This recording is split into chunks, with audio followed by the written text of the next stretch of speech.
Hi, hello and welcome to your channel World Wrestling Tamil. நான் உங்க Anand. So இப்போ இந்த வீடியோவில் நம்ம எதை பற்றி பார்க்க போகிறோம் அப்படின்னு சொல்லிட்டு கேட்டிங்கன்னா ரொம்பவே இன்ட்ரெஸ்டிங்கான ஒரு நியூஸை பற்றி தான் பார்க்க போகிறோம். ஸோ ரோமன் ரிங்ஸ் உங்களுக்கு லிக்யோமியா வந்துச்சுன்னு சொன்னீங்களே அது பொய் தானா அப்படின்ற மாதிரி நேரடியாக ரோமன் ரிங்ஸுக்கிட்டே இன்டர்வியூ கேட்டிருக்காங்க. ஸோ அதுக்கு ரோமன் ரிங்ஸ் என்ன பதில் சொன்னார் அப்படின்றத பற்றி டீட்டெயில்டாக நம்ம இப்போ இந்த வீடியோவில் பார்க்க போகிறோம். முதல் முறையாக வேர்ல்ட் ரெஸ்லிங் தமிழ் சேனலுக்கு வர்றீங்களா? அப்போ கீழே உள்ள சப்ஸ்கிரைப் பட்டனுக்கு ஒரு ஆர்கேவ் போடுங்க. அப்படியே பக்கத்துல உள்ள பெல் ஐகானுக்கு ஒரு சூப்பர்மேன் பஞ்ச் போடுங்க. அப்போதான் நாங்க போடக்கூடிய வீடியோ உடனுக்குடன் உங்களால பார்க்க. ஃபர்ஸ்ட் வந்து பார்த்தீங்கன்னா ரோமன் ரிங்ஸுக்கு அக்டோபர் மாதம் லிக்யோமியா வந்துச்சு.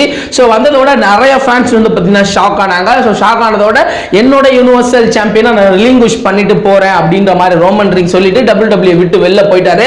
ஸோ வெளியில போனதோட நிறைய ப்ரெடிக்ஷன்ஸ், நிறைய பேர் நிறைய விதமான ரூமர்ஸ்லாம் கிளம்பிச்சு அப்படின்னு சொல்லலாம். ரோமன் ரிங்ஸ் இனி வரவே மாட்டாரு, ரோமன் ரிங்ஸ் வர்றதுக்கு இன்னும் பல வருஷம் ஆகும், ரோமன் ரிங்ஸ் வர்றதுக்கு பல மாசம் ஆகும், அவருக்கு ட்ரீட்மெண்ட் அப்படி போகுது இப்படி போகுதுன்னு சொல்லிட்டு பல ரூமர்ஸ், பல விஷயங்கள் வந்து பார்த்தீங்கன்னா லீக் ஆச்சு. உடனே யாருமே எதிர்பார்க்காத விதத்துல சோ ஒரு நாள் இன்னும் 4 மாசத்துல வந்து பாத்தீங்கன்னா ரோமன் ரிங்ஸ் WWE திரும்பவும் ரிட்டர்ன் வந்தாரு. சோ ரிட்டர்ன் வந்ததோட அவர் என்ன சொன்னாரு அப்படின்னு சொல்லிட்டு கேட்டீங்கன்னா, என்னோட லிக்யோமியா ஓரளவுக்கு கியூர் ஆயிடுச்சு, சோ இப்ப கட்டுக்குள்ள இருக்கு, நான் அதனால திரும்பவும் நான் ஃபைட் பண்ண போறேன் அப்படின்ற மாதிரி ரோமன் ரிங்ஸ் சொன்னாரு. சொன்னதோட நிறைய பேருக்கு நிறைய டவுட் வந்துச்சு அப்படியே சொல்லலாம். சோ ரோமன் ரிங்ஸுக்கு உண்மையிலே லிக்யோமியா வந்துச்சா வரலையா, இது ஸ்டோரி லைனா, எதுக்காக இதை பண்ணாங்க, அப்படி லிக்யோமியா இருந்தா 4 மாசத்துல ரோமன் ரிங்ஸ் திரும்ப வர முடியுமா அப்படின்ற ஒரு பெரிய லெவல்ல ஒரு குழப்பத்தையே உருவாக்கிச்சு அப்படின்னு சொல்லலாம். ஸோ பல பேர் வந்து பார்த்தீங்கன்னா இது ஸ்கிரிப்டட், இது அவங்களே பிளான் பண்ணி தான் பண்ணாங்க அப்படின்ற மாதிரிலாம் நம்பிட்டாங்க அப்படின்னே சொல்லலாம். இப்போ வந்து பார்த்தீங்கன்னா இதை பத்தி ஒரு இன்டர்வியூல நேரடியாக ரோமன் ரிங்ஸ் கிட்ட கேட்டிருக்காங்க. ஸோ அதுக்கு ரோமன் ரிங்ஸ் என்ன பதில் சொன்னாரு அப்படின்றத பத்தி டீடைல்டா பார்க்க போறோம். ஃபர்ஸ்ட் வந்து பார்த்தீங்கன்னா ரோமன் ரிங்ஸ் எப்போ அந்த இன்டர்வியூ கொடுத்தாரு அப்படின்னு சொல்லிட்டு கேட்டீங்கன்னா ஒரு 2-3 நாளைக்கு முன்னாடி ESPN ஸோ அவங்க கிட்ட வந்து பார்த்தீங்கன்னா ஒரு இன்டர்வியூ கொடுத்தாரு. ஸோ ஒரு பெரிய இன்டர்வியூ அப்படின்னு சொல்லலாம். ஸோ அதில் பல கேள்விகள் கேட்கப்பட்டது. ஸோ ரொம்பவே இன்ட்ரெஸ்டிங்கான கொஸ்டின்ஸ்லாம் வந்து பார்த்தீங்கன்னா கேட்டாங்க. அதில் ரொம்பவே முக்கியமான கொஸ்டின்ஸ் என்ன அப்படின்னு சொல்லிட்டு கேட்டீங்கன்னா, உங்களுக்கு லிக்யோமியா இருக்குன்னு சொன்னீங்களே அது பொய் தானே அப்படின்ற மாதிரி ஒரு கேள்வி கேட்கப்பட்டது. ஸோ உடனே அதுக்கு ரோமன் ரிங்ஸ் என்ன பதில் சொன்னாரு அப்படின்னு சொல்லிட்டு கேட்டீங்கன்னா, எனக்கு லிக்யோமியா இருக்கிறது பொய் அப்படின்னு சொல்லிட்டு உங்களுக்கு எப்படி தெரியும் அப்படின்ற மாதிரி அவங்க கேட்க. ஸோ உடனே அவங்க என்ன சொன்னாங்கன்னா, நீங்க 4 மாசத்துல லிக்யோமியாவை கியூர் பண்ணிட்டு வந்ததா சொன்னீங்களே அது பாசிபிளா அப்படின்னு கேட்டாங்க. அதே சமயம் அந்த 4 மாசத்துல நீங்க டிவி ஷோஸ் ஒன்னு பண்ணீங்க, அதே சமயம் ராக்கோட ஒரு மூவி பண்ணீங்க. சோ இதெல்லாம் பண்றதுக்காக தான் நீங்க வந்து பாத்தீங்கன்னா லிக்யோமியா இருக்கு அப்படின்னு சொல்லிட்டு WWE விட்டு வெளில போனதா சொல்றாங்களே அப்படின்னு சொன்னாங்க. அதே சமயம் உங்களுக்கு வந்து பாத்தீங்கன்னா ஃபேன்ஸ் நிறைய லெவலுக்கு சப்போர்ட் பண்ணல அப்படின்றதுக்காக உங்களுடைய பப்ளிசிட்டிக்காக சோ உங்களுடைய ஃபேன்ஸுகளை வந்து பாத்தீங்கன்னா ரொம்பவே பயங்கரமா சோ உங்க மேல ஒரு அனுதாபம் வர்றதுக்காக நீங்க செஞ்ச பிளானா அப்படின்ற மாதிரி கேட்டாங்க. சோ இந்த கேள்விக்கு ரொம்பவே சிம்பிளான ஒரு பதில வந்து பாத்தீங்கன்னா ரோமன் ரிங்ஸ் சொன்னாரு. சோ ரோமன் ரிங்ஸ் என்ன சொன்னாரு அப்படின்னு சொல்லி கேட்டீங்கன்னா, இந்த மாதிரியான ஒரு விஷயம் எனக்கு லிக்யோமியா இருக்கு அப்படின்னு சொல்லி இந்த மாதிரியான ஒரு விஷயத்தை சொல்லி தான் நான் வந்து இவ்வளவு ஃபேன்ஸுங்களை சேர்க்கணும் அப்படின்ற அவசியம் எனக்கு கிடையாது அப்படின்ற மாதிரி சொன்னாரு.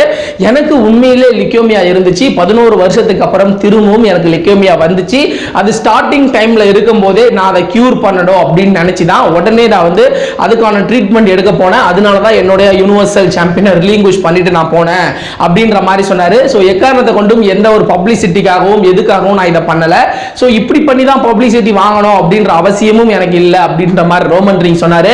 ஸோ ரோமன் ரிங்ஸ் சொன்னதோட அவர் வேற என்ன சொன்னாரு அப்படின்னு சொல்லிட்டு கேட்டீங்கன்னா, ஸோ நான் லிக்யோமியால போனதுக்கு அப்புறம் தான் ஸோ என்னுடைய கெப்பாசிட்டி என்ன அப்படின்றது எனக்கு தெரிஞ்சிச்சு, என்னுடைய ஃபேன்ஸுங்களா இருக்கட்டும் ஸோ என்ன சுத்தி இருக்கிறவங்க என் மேல எவ்வளோ நம்பிக்கை வச்சிருக்காங்க, என்ன என் மேல எவ்வளோ பாசம் வச்சிருக்காங்க அப்படின்றது எனக்கு அப்பதான் தெரிஞ்சது, நான் அதனால தான் நான் வந்து லிக்யோமியாவுக்கே நான் நன்றி சொல்லுவேன் அப்படின்ற மாதிரி சொன்னாரு. ஸோ ரோமன் ரிங்ஸ் நான் ரிட்டர்ன் வரும்போது ஸோ என்னுடைய லோகோவில் நான் வந்து பார்த்தீங்கன்னா அந்த செஞ்ச விஷயங்களை நீங்க பார்த்துருப்பீங்க. ஸோ நான் எனக்கு லிக்யோமியால இருக்கும்போது எனக்கு என்ன தோணுச்சோ அதை தான் வந்து பார்த்தீங்கன்னா நான் ரிட்டர்ன் வரும்போது என்னோட டிஷர்ட்ல என்னுடைய லோகோவாகவும் என்னுடைய வேர்டிங்காகவும் கொடுத்துருந்தேன் அப்படின்ற மாதிரி சொன்னாரு. ஸோ அந்த டிஷர்ட்ல என்ன வேர்டிங் கொடுத்துருந்துச்சு அப்படின்னு சொல்லி கேட்டீங்கன்னா, வி ஃபைட். ஸோ அதை தமிழ்ல சொல்லலாம் அப்படின்னு சொல்லி கேட்டீங்கன்னா, நாம் சண்டையிடுவோம், நாம் மீளுவோம், நாம் நம்பிக்கையோடு இருப்போம். ஸோ அப்படின்ற ஒரு வாசகத்தை வந்து பார்த்தீங்கன்னா அந்த டிஷர்ட்ல ரோமன் ரிங்ஸ் கொடுத்திருந்தாரு. ஸோ எனக்கு லியூகேமியா வந்ததுக்கு அப்புறம் தான் நான் யாரு, எனக்காக இவ்வளவு பேர் இருக்காங்களா, எனக்காக இவ்வளவு பேர் சப்போர்ட் பண்ணுவாங்களா அப்படின்றது எனக்கு தெரிஞ்சுது. ஸோ அதனால வந்து பார்த்தீங்கன்னா நான் இந்த மாதிரியான வேர்டிங் கொடுத்திருந்தேன் அப்படின்ற மாதிரி ரோமன் ரிங்ஸ் சொன்னாரு. ஸோ இதன் மூலமா ரோமன் ரிங்ஸுக்கு லியூகேமியா ஃபேக்லாம் கிடையாது, 100% ரோமன் ரிங்ஸுக்கு லியூகேமியா வந்திருக்கு.